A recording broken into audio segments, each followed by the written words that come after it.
All right, here we go. Week 4. This is it. Okay. This is the final week. I've asked, like I've done, every week now, that we actually do the tasks that I've assigned. And the first thing we need to do is review those tasks, and we don't need to go through them item by item because they're real familiar to me at this point.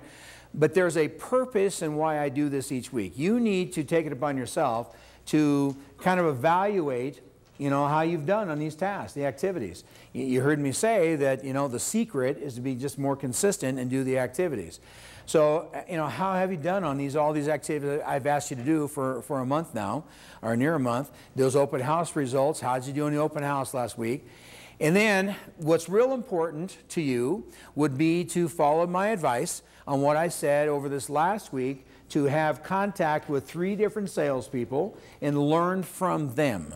What did they do that you liked? What did they do that you would never do, to a customer or a client?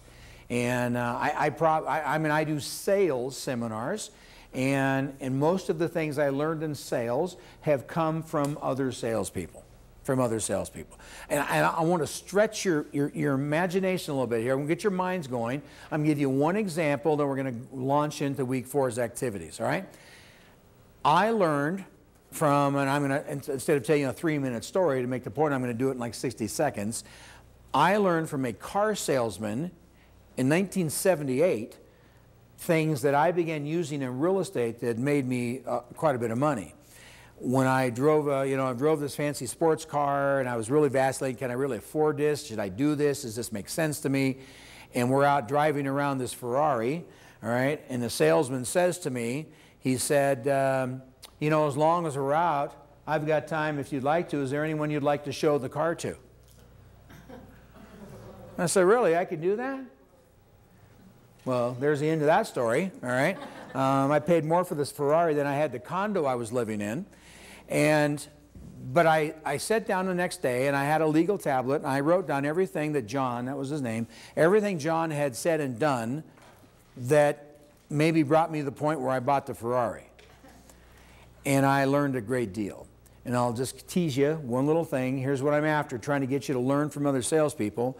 In real estate, I had never been introduced to the idea, on occasion, if I'm working with a buyer and they're looking at a house and they're just, they're just not sure, I begin to ask buyers, is there anyone you'd like to show the home to? Would you like to bring somebody over here maybe later today or tomorrow? Get their opinion on the house.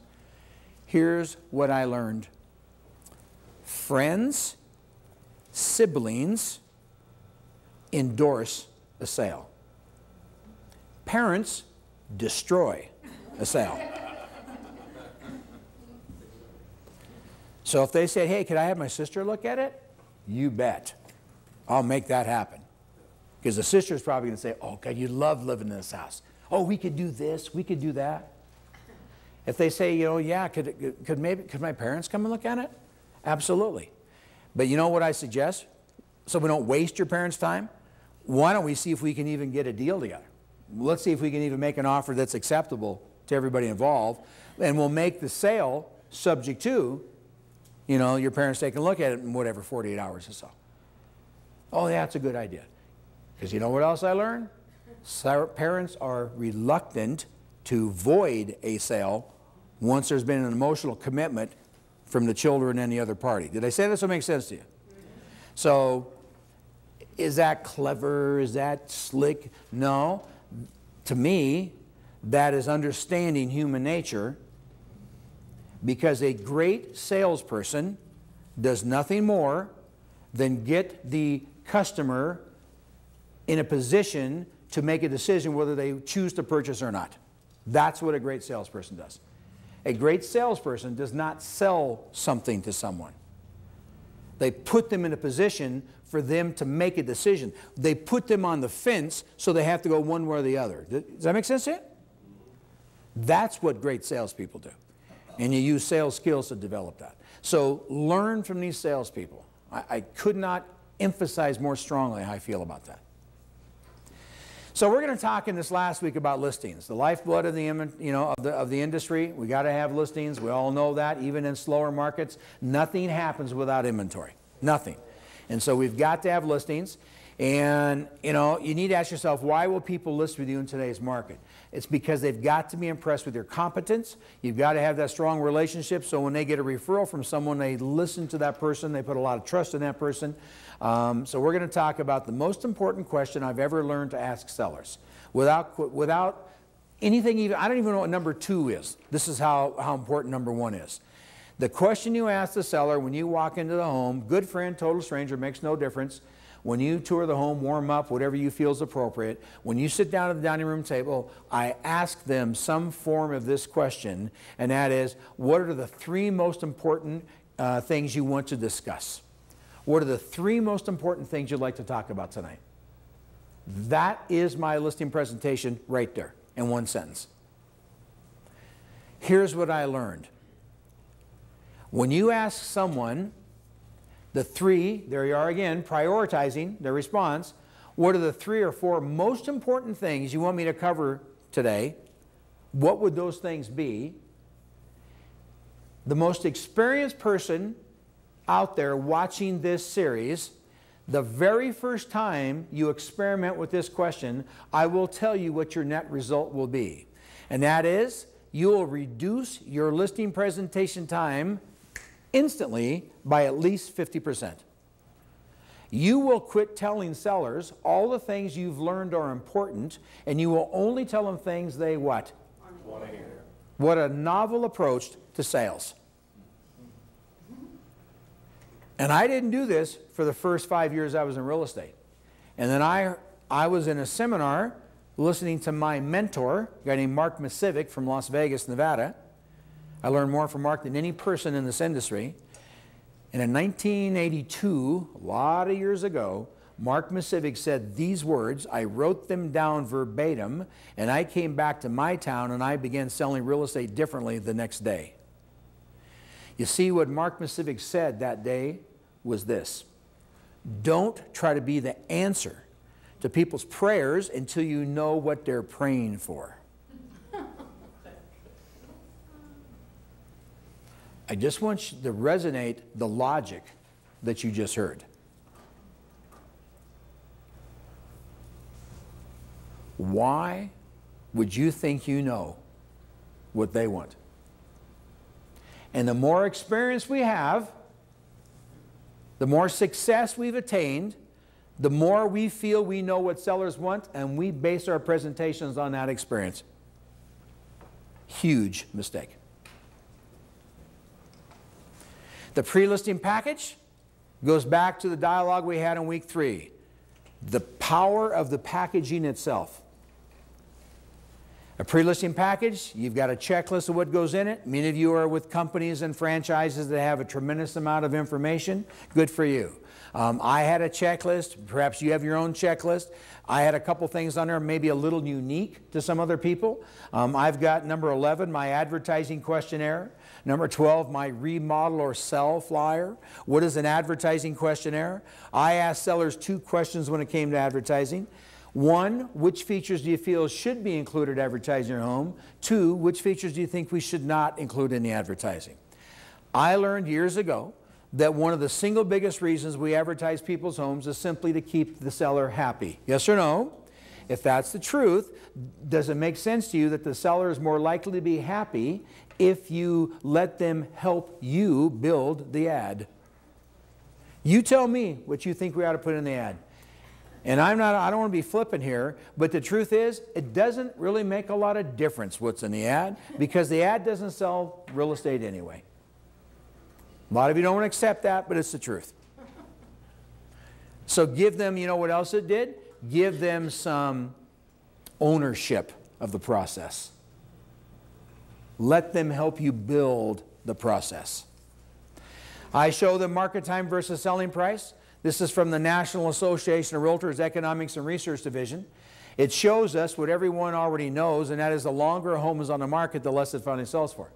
It's one thing to tell people things. It's another thing to what? Show them things. These statistics help me get a well-priced listing right up front. The next page, I show in my pre-listing package homes in the same price range, same general area, but homes that were expired listings, a term we use in real estate that's unheard of in the real world. And so I don't use it. I've never used the term expired listings. When I print them out, these are not expired listings. These are homes that failed to sell. One of the cautions that I throw out to you for consideration is do your best to fight the temptation to speak real estate-ese. We lose the consumer when we do that. Food for thought. And then I go out there and I tell them the most your home is going to sell for in today's market is $300,000, and they tell me about the $50,000 they spent the last 2.5 years on room additions and air conditioning, swimming pools, kitchen remodels, landscaping. They want to take the $50,000 and do what with it? Right on top. Okay, you said 300, that makes it 350. We want to leave room to negotiate, so we're thinking like 4.25, something like that. And I'm sure some of you have been there. And when I say to them, just because you spend $50,000 on improvements the last 2.5 years doesn't necessarily mean you get all $50,000 back. Is that the truth, by the way, in today's market? As soon as I say those words, the atmosphere right there at the dining room table changes instantly. I am no longer their advocate. I am now their adversary. Doesn't work. So I began using what I called remodel or sell. I show them the different things people do to their homes for improvements. The middle column is the improvement cost. Forget that. You can't compare one part of the U.S. to another, Canada to the U.S., Australia, New Zealand, Japan, all the different places I go to teach. Forget that middle column. You need to find the cost column for your local market area. You with me on that one? So forget the middle column as far as the number. Don't lock into those numbers. And then the one on the right-hand column is important, and not the only important one, and that's the percentage recoverable. Now, where did it come from? The Institute of Real Estate Appraisers. That's where it comes from. Find out what the recoverable amount is on improvements to homes, and then you can lay it in front of the seller. And it's not you telling them they're only getting 40% back for their landscaping. It's the appraisers telling them that. And it's printed on a piece of paper, which gives it instantly more validity. Yes or no? So, I ask sellers, do you plan on interviewing more than one agent? If they say yes, I suggest two things. Why don't you do yourself a favor? Let me go first. Use me as a comparison for the other agents.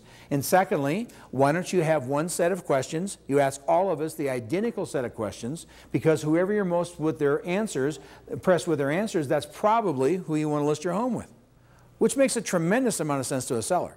So in my pre-listed material, of course, I give them the questions to ask everybody.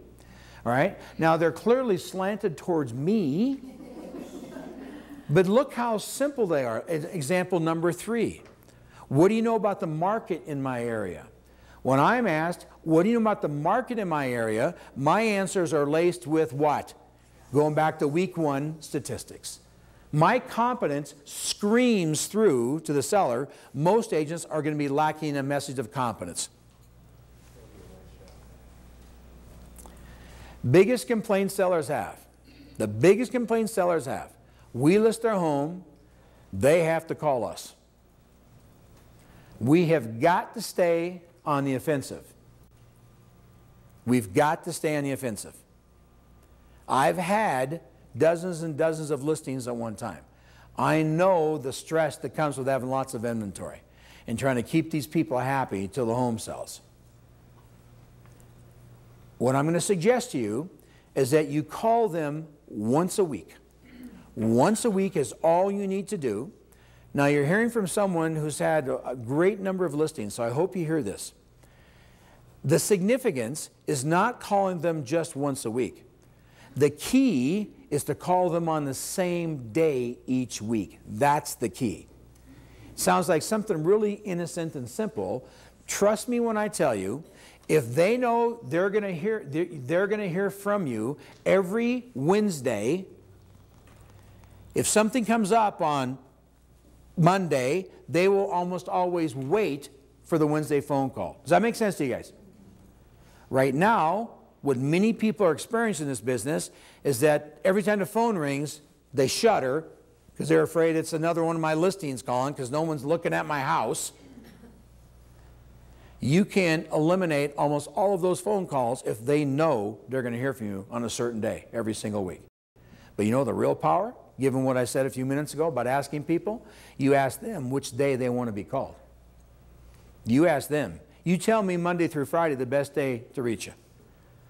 By the way, hear what I just said? Monday through Friday.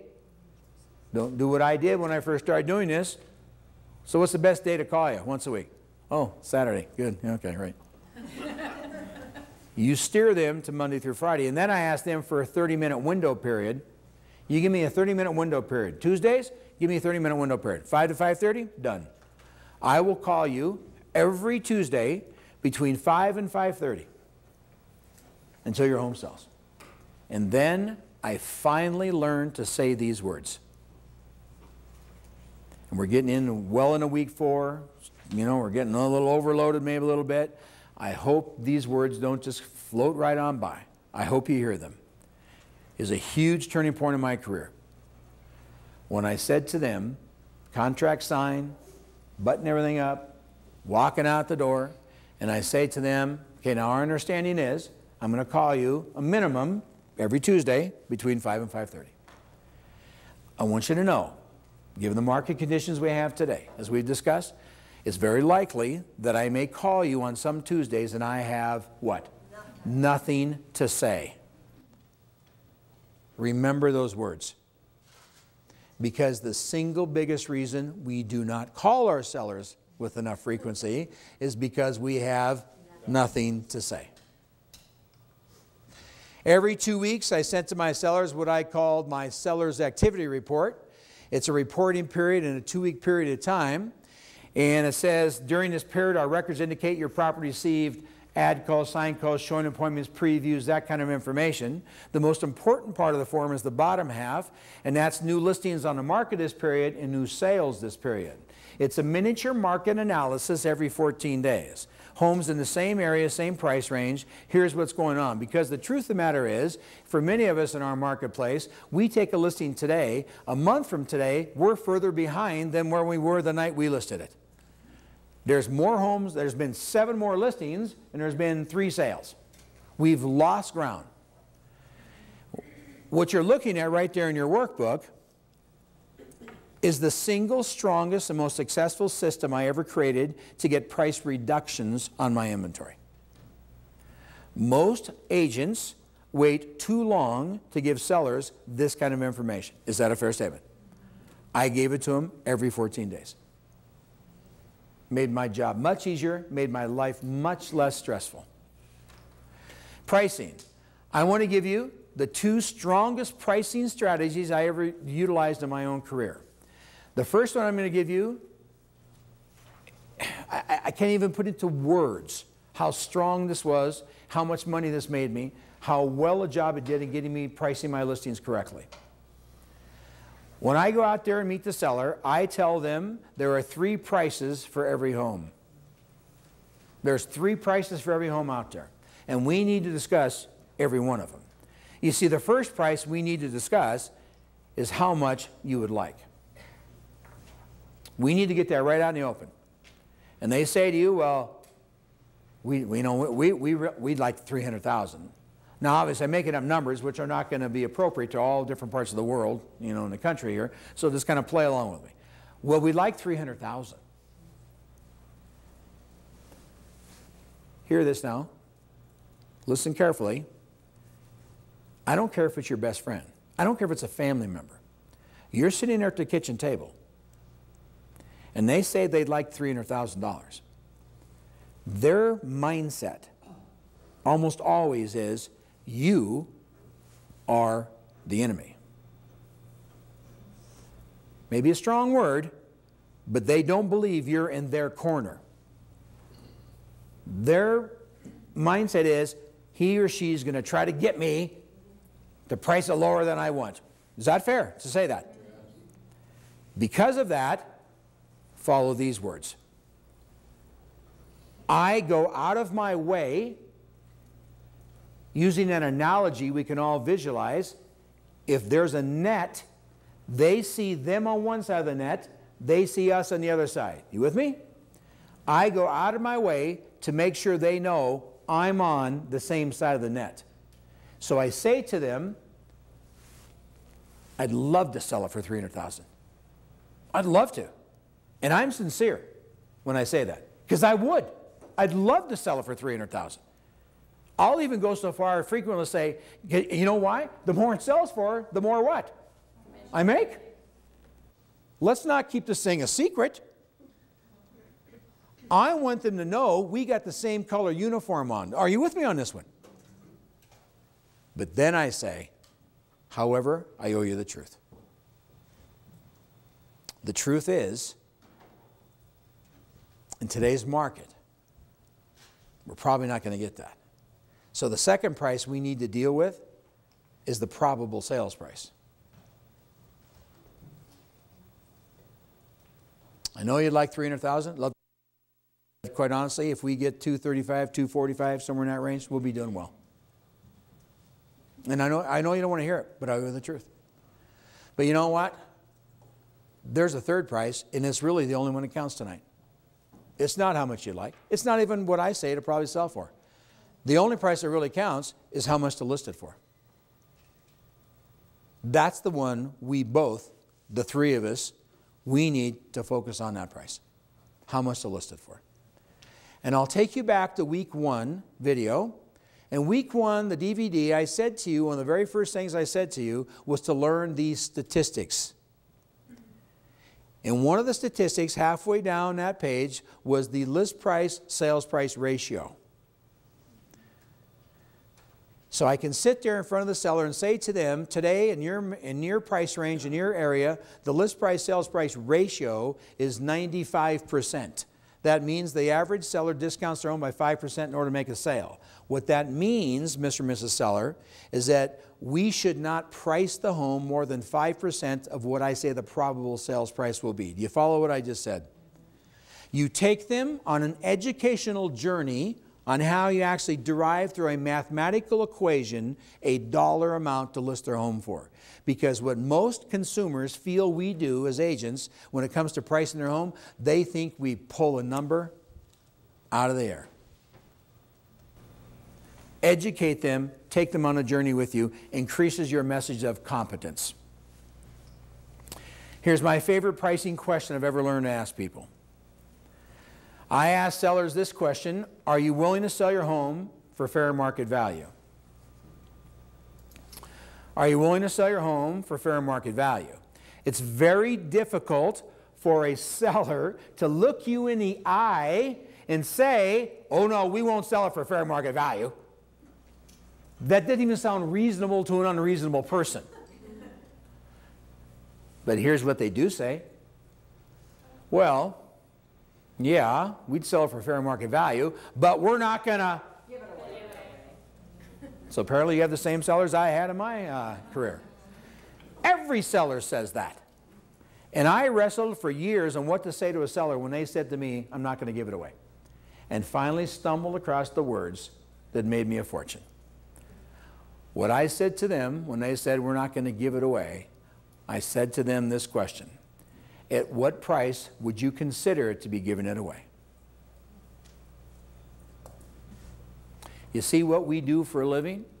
We do our best to try to find out what the seller's what? Bottom line is. And we jump through all kinds of hoops to get to that. That question right there gets you to their bottom line. At what price would you consider to be giving it away? Marketing. There's so many different ways of marketing.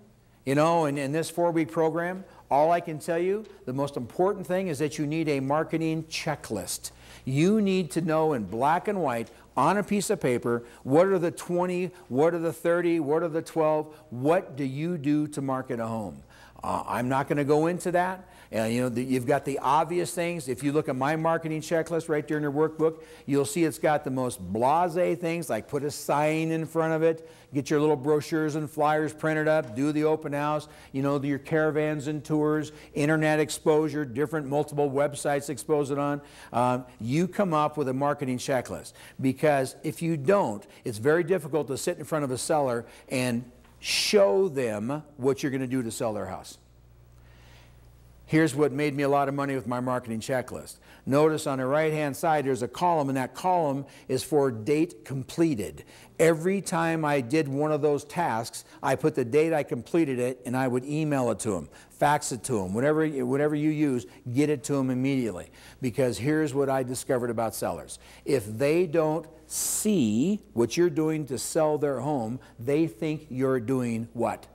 Nothing. Make it abundantly clear to them. Here's what I'm doing. If you want to guarantee future leads, I'm going to give you one last thing here in week 4. If you want to guarantee future leads, I rank what you're going to see on this, and I debated. It's never been in my 4-week program before. And I debated, and I felt, you know what? This is easily in the top 5 things I did my entire career. Some of you are very new, so maybe that's not even appropriate yet. But I hope you hear the message. This is my system on how I followed up with people when I sold them a home. I call them the day after the closing, and I thank them for the opportunity.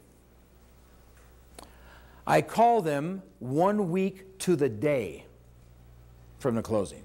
Make sure you write in your notes, to the day. Hey, Bill. Hey, this is Rick Deluca. Hey, listen, I realized a week ago today is when we closed on your transaction, on your home, and just wonder how things are going, any problems, and anything I can help you with.